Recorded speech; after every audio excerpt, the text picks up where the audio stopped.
చమురు ధరలు భగ్గుమంటున్నాయి. మళ్లీ $100 దిశగా దూసుకెళ్తోంది. బ్యారెల్ ధర 1.5% పైగా పెరిగి $95 దాటి ట్రేడ్ అవుతోంది. ఒకవైపు అమెరికా, ఇరాన్ మధ్య మొదలైన ప్రత్యక్ష దాడులు, మరోవైపు ఎర్ర సముద్రంలో హూతీ తిరుగుబాటుదారుల దాడులతో ముడి చమురు ధరలు ఒక్కసారిగా మండుతున్నాయి. పశ్చిమాసియాలో ఉద్రిక్తతలు రోజురోజుకు తీవ్రమవుతున్నాయి. దీంతో అంతర్జాతీయంగా ముడి చమురు ధరలు మళ్లీ ఆకాశాన్ని అంటుతున్నాయి. గ్లోబల్ మార్కెట్లో క్రూడ్ ఆయిల్ ధరలు నిమిషానికి తీవ్రంగా ఊగిసలాడుతున్నాయి. బ్రెంట్ క్రూడ్ 6 వారాల గరిష్టానికి చేరింది. బ్యారెల్ ధర 1.5% పైగా పెరిగి $95 దాటి ట్రేడ్ అవుతోంది. ఇక west Texas intermediate crude barrel ధర $88 దగ్గర కొనసాగుతోంది.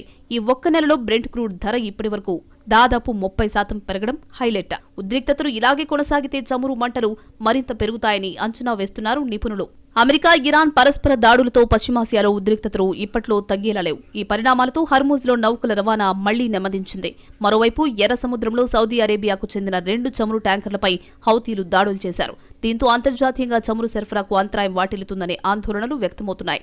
నిజానికి అమెరికాలో ముడి చమురు నిల్వలు పెరిగితే ధరలు కాస్త తగ్గుముఖం పడతాయి. ఈ వారంలో అక్కడ చమురు నిల్వలు అంచనాల కంటే ఎక్కువగా పెరిగినప్పటికీ పశ్చిమాసియాలోని యుద్ధ భయాల ముందు ఈ అంశం నిలవలేకపోయింది. సరఫరా వ్యవస్థ పూర్తిగా దెబ్బతింటుందనే ఆందోళనలతో అంతర్జాతీయంగా చమురు కొనుగోళ్లు ఒక్కసారిగా పుంజుకున్నాయి.